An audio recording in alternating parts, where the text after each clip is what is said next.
T Muhammad Basheer തന്നെ നമുക്കൊപ്പം ചേരുന്നുണ്ട്. ശ്രീ ഇ ടി, ഒരു പുതുമുഖത്തെ ലീഗ് ആലോചിക്കുന്നു, അങ്ങനെ ചില ആലോചനകൾ ലീഗ് കേന്ദ്രങ്ങളിൽ നടക്കുന്നു, അങ്ങനെ പുതുമുഖങ്ങൾക്കും പരിഗണന വേണ്ടേ എന്നൊരു ചിന്തയൊക്കെ ലീഗിൽ നടക്കുന്നതായി ചർച്ചയുണ്ട്. ശരിയാണോ അത്?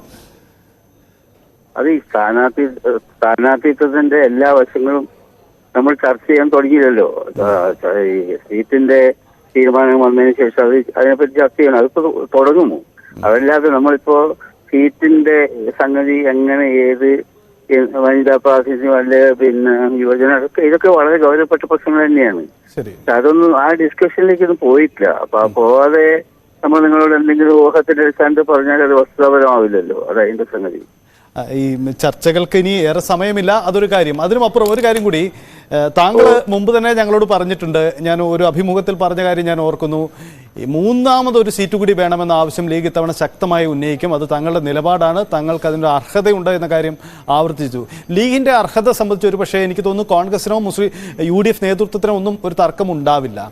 ഈ മൂന്നാം സീറ്റ് ആവശ്യത്തിൽ നിന്ന് നിങ്ങൾ പിന്നോട്ട് പോവോ? ഇല്ല, തീരെ ഇല്ല. ഇല്ല, പുറകോട്ട് പോകുന്ന പ്രശ്നമേ ഇല്ല. ഇല്ല. മൂന്നാം സീറ്റ് മലബാറിൽ തന്നെ ഒരു മൂന്നാം സീറ്റ് എന്ന ആവശ്യത്തിലേക്ക് ശക്തമായി തന്നെ ഉന്നയിക്കും. അതിലേക്കൊന്നും പോയില്ല. ഏത് സീറ്റാണോ? ഞങ്ങൾക്ക് മൂന്നാം സീറ്റ് താരതമ്യേന മുസ്ലിം ലീഗിന് കൂടുതൽ സ്വാധീനമുള്ള ആ മേഖല നോക്കി പറയും.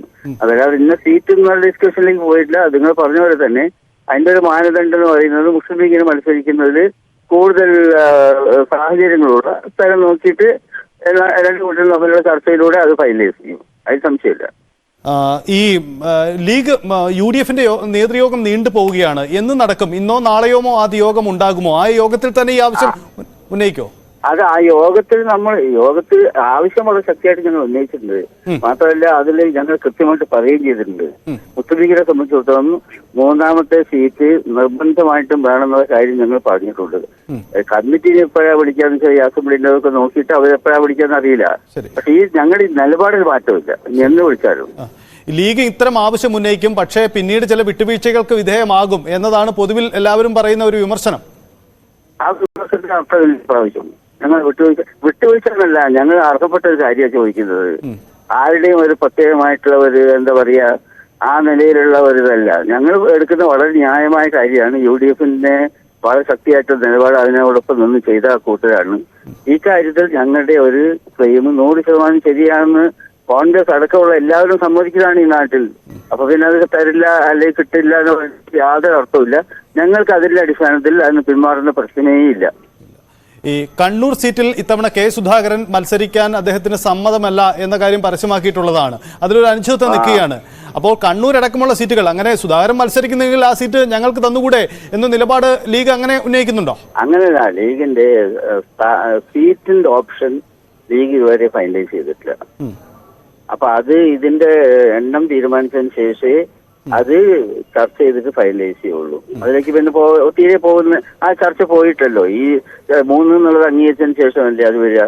അപ്പൊ അത് വരുന്ന സമയത്ത് അതല്ലാതെ ഇപ്പൊ മറ്റൊരു മുൻഗണനയോ അല്ലെങ്കിൽ അതിൽ വന്നിട്ടേ ഇല്ല. അതുകൊണ്ട് പിന്നെ നമ്മൾ അങ്ങനെ ശരിക്കും ഒരു ചർച്ച നടക്കാത്തൊരു കാര്യം പറഞ്ഞിട്ട് കാര്യമില്ലല്ലോ. അതൊന്ന് ചോദിക്കുന്നത് നിങ്ങളെ കൂടി തെറ്റിദ്ധരിപ്പിക്കലാവില്ലേ?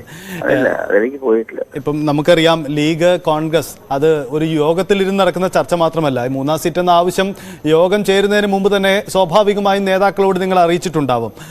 വളരെ അനുഭാവപൂർവമായ ഒരു നിലപാടാണോ ഈ VD സതീശൻ, K. സുധാകരൻ അങ്ങനെയുള്ള നേതാക്കൾക്ക് കോൺഗ്രസിൽ നിന്ന്? അല്ല, അങ്ങനെയല്ല. അതിലേക്കൊക്കെ കയറിയിട്ടുള്ള വർത്തമാനം പറയേണ്ടത് നോക്കാം. അതിന്റെ ഒരു ഘട്ടത്തിലല്ലേ ഇപ്പൊ വന്നാൽ ഇത് ഡിസ്കഷൻ അതിന്റെ പ്രോഗ്രസ് നിൽക്കല്ലേ. അപ്പൊ അത് തീരുമാനമാകാതെ ഇതില് പറയുന്നത് പിന്നെ നമ്മൾ പറയുമ്പോ എന്താ പറയാ, ഞങ്ങൾ അങ്ങനെ പ്രൊവോക്ക് ചെയ്യുന്നവരല്ല. ഞങ്ങൾ കൃത്യമായിട്ട് നിലപാടുണ്ട്. ആ നിലപാടിൽ ഞങ്ങൾ ഉറച്ചു നിൽക്കുകയും ചെയ്യും. അതല്ലാതെ ചുറ്റും നാളെ CPM അവരുടെ സ്ഥാനാർത്ഥി പ്രഖ്യാപനവും ഒരു ധാരണയിലേക്ക് നാളത്തെ ദിവസം എത്തുമെന്ന് പ്രതീക്ഷിക്കുന്നു. അങ്ങനെയെങ്കിൽ ലീഗിലെയും UDFിലെയും ആലോചനകൾ എങ്ങനെ നീണ്ടുപോകുന്നത് ശരിയാണോ?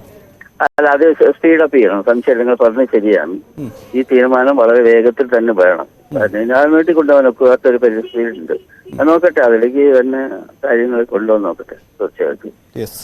വളരെ നന്ദി ഇ ടി മുഹമ്മദ് ബഷീർ ഞങ്ങൾ പ്രതികരിച്ചത്. എന്തായാലും ഇക്കാര്യത്തിൽ വിട്ടുവീഴ്ചയില്ലെന്ന സുശക്തമായ നിലപാട് വീണ്ടും ഇ.ടി. മുഹമ്മദ് ബഷീർ ആവർത്തിക്കുന്നു, ലീഗ് നേതൃത്വം ആവർത്തിക്കുന്നു എന്നതാണ്. ഒപ്പം പുതുമുഖത്തിനെ പരീക്ഷിക്കുമോ എന്ന ചോദ്യത്തിലും ഇക്കാര്യത്തിൽ ആലോചനകൾ നടക്കുന്നുണ്ട് എന്ന കാര്യം അദ്ദേഹവും പറയുന്നുണ്ട്. എന്തായാലും വളരെ പ്രധാനപ്പെട്ട ആലോചനകൾ തന്നെയാണ് ലീഗ് നേതൃത്വത്തിൽ നടക്കുന്നത്.